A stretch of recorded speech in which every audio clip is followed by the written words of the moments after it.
Olha, velho, eu gosto muito de filme polêmico, sabe? Quando alguém diz assim, ó, tem um filme polêmico que todo mundo tá falando, eu corro logo pra ver, porque geralmente ele tem uma parte diferente, ele aborda de um jeito diferente as histórias. Mas, velho, esse aqui, depois que eu terminei de assistir, meu Deus, eu fiquei pensando muito depois sobre a minha desconexão. O que poderia ter acontecido, né? Porque que eu não consegui me aproximar, não consegui gostar tanto desse filme. E eu acho que eu cheguei à conclusão de que foi a narrativa, foi o jeito que essa história foi contada. No filme Blonde, que tá na Netflix, conta uma parte da história da Marilyn Monroe. E se você não sabe quem é essa mulher, me desculpe, mas você mora na lua, porque ela é uma das atrizes mais emblemáticas, que mais marcaram, né, a história do cinema mundial. Prova disso é que ela é da década de 30, de 40 e até hoje fazem material sobre ela. Ela só viveu até os 36 anos de idade, mas fez muita coisa, ela fez muito filme, ela criou uma produtora própria, era uma mulher muito inteligente, ela lia muito, ela conhecia muito o trabalho artístico de contar histórias, né, de interpretação. E tudo bem que a indústria só explorava o outro lado da Marilyn, basicamente, mas eu acho que dava sim pra mostrar esse outro lado, sabe? Da mulher empreendedora, da mulher que tava à frente do tempo, da mulher que tinha muito mais pra mostrar do que o mundo queria dela. Só que aqui, velho, nesse filme, ele foca muito no sofrimento, sobretudo o sofrimento da vida sexual da Marilyn, de forma completamente desnecessária. É 5 minutos de glamour e 30 minutos dela chorando, dela sofrendo, dos cabas tóxicos que passaram na vida dela, sabe? A galera que batia, que abusava ela de alguma forma. E é isso. E ela vai intercalando e sofrendo também com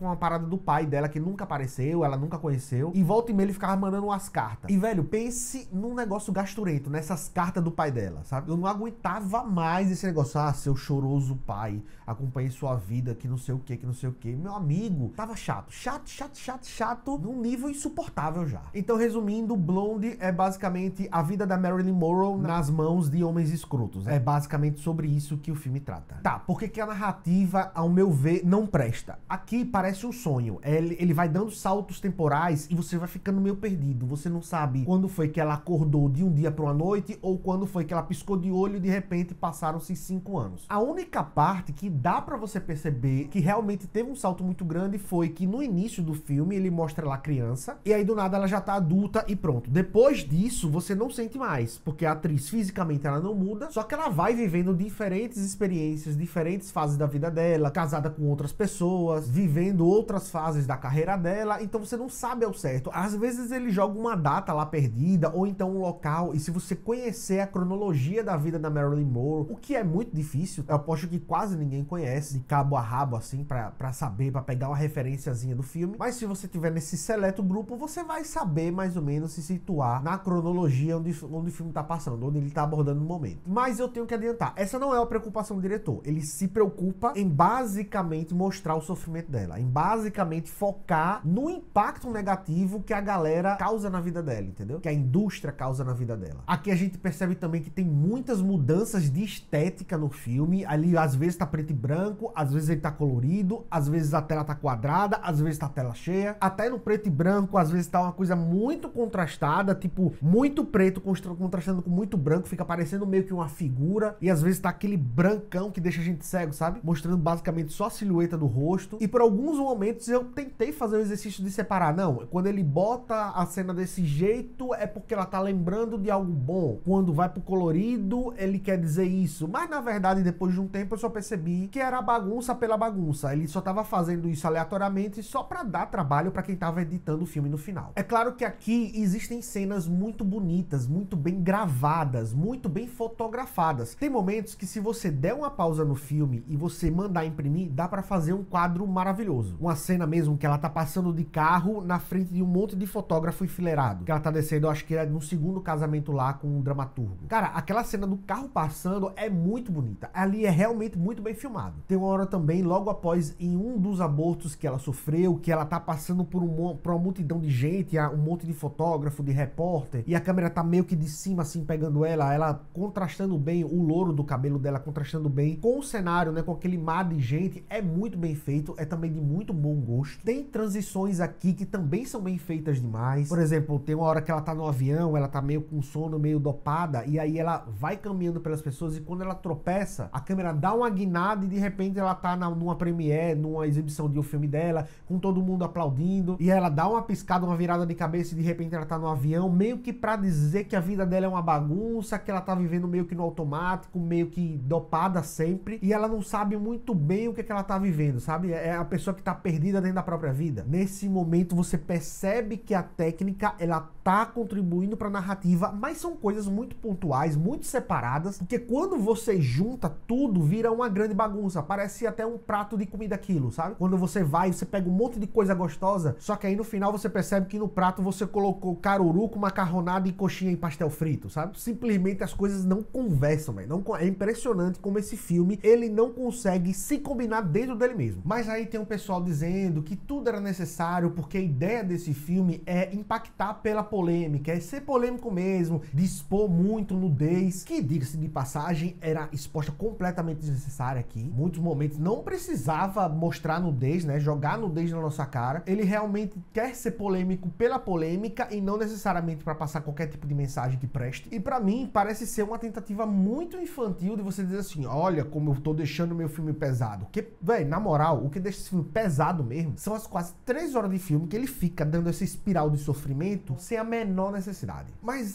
Vitor, você tem que ponderar que esse é o objetivo do filme, mostrar os abusos que Marilyn viveu, mostrar os abusos da vida dela. Porra, velho, mas você tá fazendo isso, certo? Você tá se propondo a mostrar esses abusos, sendo que você está abusando do corpo da Ana de Armas, por exemplo. Quando você coloca a nudez da atriz sem a menor necessidade narrativa, sem a menor necessidade. Não, aqui ela tá sendo abusada, alguma coisa, tá, beleza, mas ele tá colocando em momento. Velho, a mulher, ela tá caminhando, ela acaba de acordar, aí ela tira o lençol, ela tá nua, ela tá fazendo, ela tá nua também. Sempre tá ali, ó, pagando uma silhueta, pagando o peitinho, sem a menor necessidade. Então, pra mim, simplesmente não casa essa conversa de que, tipo, estamos denunciando o abuso que Marilyn sofreu, sendo que a porcaria do filme tá abusando da imagem da Ana de Armas. Que, falando nisso, né, é a única coisa desse filme que realmente se salva muito, que é realmente muito boa. A atuação da Ana tá perfeita, tá maravilhosa. Ela aqui, ela se entrega como poucos atores e atrizes se entregam ao papel que eu já tenha visto no cinema. É aquele tipo de atuação que a pessoa realmente se joga no papel, entendeu? Que ela realmente vive aquela personagem nos momentos da gravação. Se um dia a Marilyn Monroe realmente sofreu do jeito que o filme expõe, eu realmente acredito que tenha sido daquele jeito, porque foi muito visceral. A atuação da Ana de Armas é muito visceral aqui. E se o Oscar, ele for pela mesma lógica que ele foi no ano passado, de dar o prêmio de melhor atriz pra quem fez milagre dentro de um filme ruim, eu acredito que a estatueta já seja dela. Falando agora das mensagens desse filme, é até ruim, velho, falar aqui, dizer, porque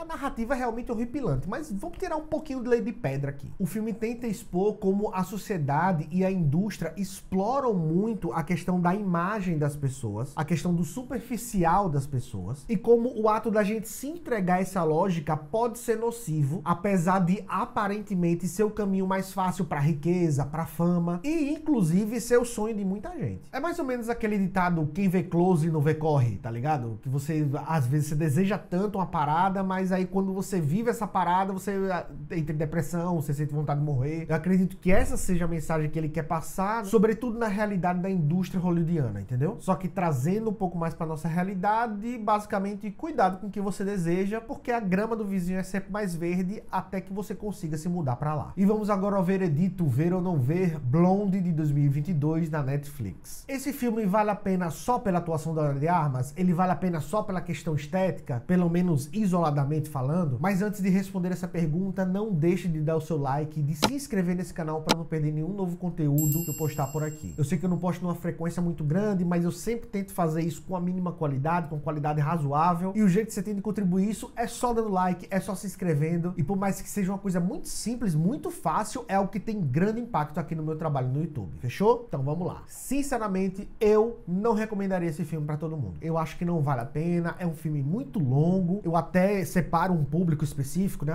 Se você é esse tipo de público aqui, eu acho que você vai gostar do filme, mas realmente aqui fica bem difícil de defender. Talvez se você for uma pessoa que seja aficionada pela história da Marilyn e você já conhece tudo da vida dela, ou acha que conhece, e quer ver uma fanfic diferente sobre a vida dela. Porque esse filme aqui, ele é uma adaptação de um livro que escreveu ficções sobre a vida da Marilyn, a vida pessoal dela, sabe? Quando ela não estava sendo filmada. Então se você for o público que se interessa por isso, mas mais precisamente pelo sofrimento da vida alheia, parabéns, você acabou encontrando um filme que talvez vá lhe deixar entretido por quase 3 horas. Mas tirando isso, velho, eu não consigo recomendar ele para um público maior. Eu mesmo tenho que admitir, eu assisti esse filme filme parando, certo? Eu tive que picotar ele umas 3 vezes. Parei pra respirar, né? Pra tomar um café. Porque eu achei ele muito pesado. Olha que eu gosto de filmes pesados, de histórias pesadas, mas aqui era um peso diferente. Era algo que era... Eu não via propósito daquela história estar sendo contada, entendeu? Inclusive tem uma história que é muito pesada, foi meu último vídeo aqui, que é Speak No Evil, e foi um filme que me prendeu do início até o final. Então o problema não é o peso aqui, não é uma história ser mais ou menos pesada. O problema é você pegar esse peso e transformar ele em algo insuportável de ser digerido. Pelo menos pra mim foi assim em muitos momentos desse filme.